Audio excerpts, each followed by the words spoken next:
Hello, and welcome to my HQC mini experiment. On the side, you can see I've done a visual for you to sort of break things down in a visual perspective. First with how to approach, second with desired outcomes, and third, ideas for HQC in the future. Okay, so for our first slide, we have planning.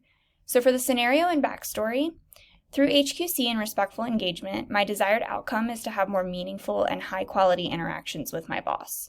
For some time now, we have needed an assistant, and quite a few changes within our realm of communication if we don't have one. I feel as though, because this doesn't affect our boss directly, that it hasn't been taken into consideration. So for the who, what, and why, my boss Asha is who I've chosen for this mini experiment. Through her position of power in the company, I do feel that we can get things accomplished with her support.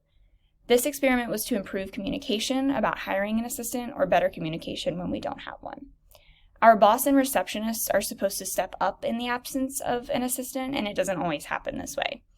And when it doesn't, timers go off and no one is around to help, which can pose many issues as we are working with chemicals. Implementing best listening practices. For the future, I would like to implement best listening practices to reach both of our goals in an effective manner that both our company can benefit from as well as our boss. And for the action steps, I plan to talk to Asha and really listen and engage and hold her accountable for listening and engaging as well. And I feel through clear communication and real-time progress with a positive approach, I feel like this is very possible. For my 1 to 3 desired outcomes, the first one is effective communication, 2 is active search for an assistant, and 3 is genuine connection. And for the second side, we have execution. For the approach, I decided to approach the situation with kindness and simply tell Asha I was doing an experiment for school. I started with what was working to keep it moving in a positive direction. I then asked her what she thought of the situation, and I used best listening practices to better understand her point of view, also alleviating any distractions. So for the measures of success, after our conversation and with the week 3 discussion, I feel that our communication really improved. She seemed to absorb the information better when it wasn't brought up out of frustration and urgency, but rather with patience, listening, and respectful engagement. Since the start of our talk, she has actively corresponded with potential assistants and even had one come in for an interview, which I feel is very huge. I feel we also met our goal of having a genuine connection. I feel as though I can come to her with anything now. We sort of have a great rapport now that we've done this mini experiment. So for observations, immediately with this experiment, I noticed a lot of less tension in both myself and Asha.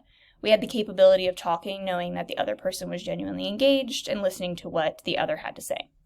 I was surprised to see it work so quickly and learning that just through respectful engagement, we can accomplish a positive and productive conversation. And for the third slide, we have reflection. Thinking and feeling. At first, I was definitely nervous, but I was still hopeful that this could be really successful.